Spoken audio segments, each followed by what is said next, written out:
আসুন আজকে আমরা এলিয়ট ওয়েভের যে ইম্পালস মুভমেন্ট বলে থাকি। ইম্পালস মুভমেন্টটা কি বা ইম্পালস মুভমেন্ট কোনটাকে বলি? যে আমরা হয়তো আগের ভিডিওতে দেখেছেন যে আমরা বলেছি এলিয়ট ওয়েভের যে সার্কেল, এই সার্কেলের মধ্যে আমরা জানি যে এলিয়ট ওয়েভটা কাউন্ট করা হয় এইভাবে করে 1 2 3 4 5 করে দিয়ে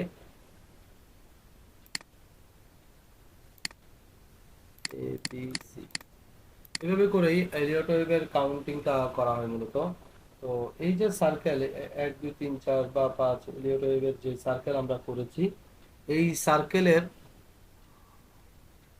এই যে শার্প মুভমেন্ট বা লম্বা মুভমেন্ট, এই মুভমেন্টকে আমরা বলছি ইম্পালস। আর এই যে কারেকশন, এই কারেকশনকে বলছি কারেক্টিভ। এই যে ইম্পালস বা মোটিভ, এটা কিভাবে হয় এবং এটাকে এই ইম্পালসের সাথে আমরা কিভাবে থাকবো? তো আসুন দেখি আমরা এই এখন যে চার্টটাতে আছি, এটা হচ্ছে ইউরো জেপিআই। এখানেই দেখি আমরা, এখানে আমরা যদি উইকলিতে দেখি, দেখা যাচ্ছে একটা ট্রেন্ডের পরে আবার এই যে একটা লম্বা মুভমেন্ট, এবং এটা শুরু হয়েছে আপনার 2018 থেকে, এবং স্টিল এখন পর্যন্ত এই মার্কেটটা হচ্ছে সেলে। 2018 জানুয়ারি থেকে বর্তমানে 2020 এপ্রিল। তো এই যে সময়টা, এই সময়টাতে পর্যন্ত যে আপনারা এই মার্কেটটা সেলে ছিল, এই মার্কেট যে সেলে ছিল, এই সেলের আপনি যদি চিন্তা করে থাকেন, এই যে ইম্পালস মুভ, ইম্পালস মানে হচ্ছে শার্প মুভমেন্ট যেটাকে বলছি। হ্যাঁ, এই যে শার্প মুভমেন্ট, আপনি চিন্তা করে দেখেন এই মার্কেটের এই মুভমেন্টের সাথে যদি আপনি 2টা বছর থাকতেন, তাহলে কেমন হতো? গত 2 বছর 3 মাস এটা সেল ট্রেন্ডে আছে, তাহলে কেন আপনি বারবার এখানে ট্রেন্ড চেঞ্জ করার চেষ্টা করছেন? ইম্পালস হচ্ছে এটাই, ইম্পালস আপনাকে বলে দিচ্ছে এটা একটা ট্রেন্ড, এবং এই ইম্পালসের সাথে থেকেই আপনি ট্রেড করেন। এলিয়ট ওয়েভ ট্রেডাররা কখনো ইম্পালসের বিপরীতে গিয়ে ট্রেড করে না। তো আমরা আজকে দেখি যে এলিয়ট ওয়েভের যে ইম্পালসটার মধ্যে কি কি থাকে।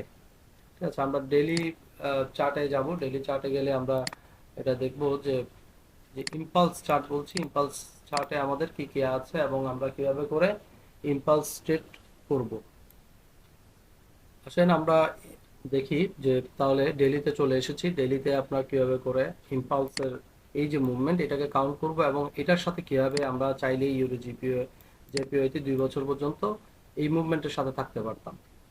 প্রথমত হচ্ছে আমরা যদি আগে প্রিভিয়াস 2 বছর আগে ফিরে যাই, আমরা দেখব এই মার্কেটটা একটা ট্রেন্ডে যাওয়ার পরে এখানে ট্রেন্ড ব্রেক করছে, বা এখান থেকে ট্রেন্ড ব্রেক করছে। এখন আপনি তো জানেন না এখান থেকে ট্রেন্ড ব্রেক করছে, আপনি চাচ্ছেন যে আপনি বাইয়ের সাথে থাকবেন, স্বাভাবিক।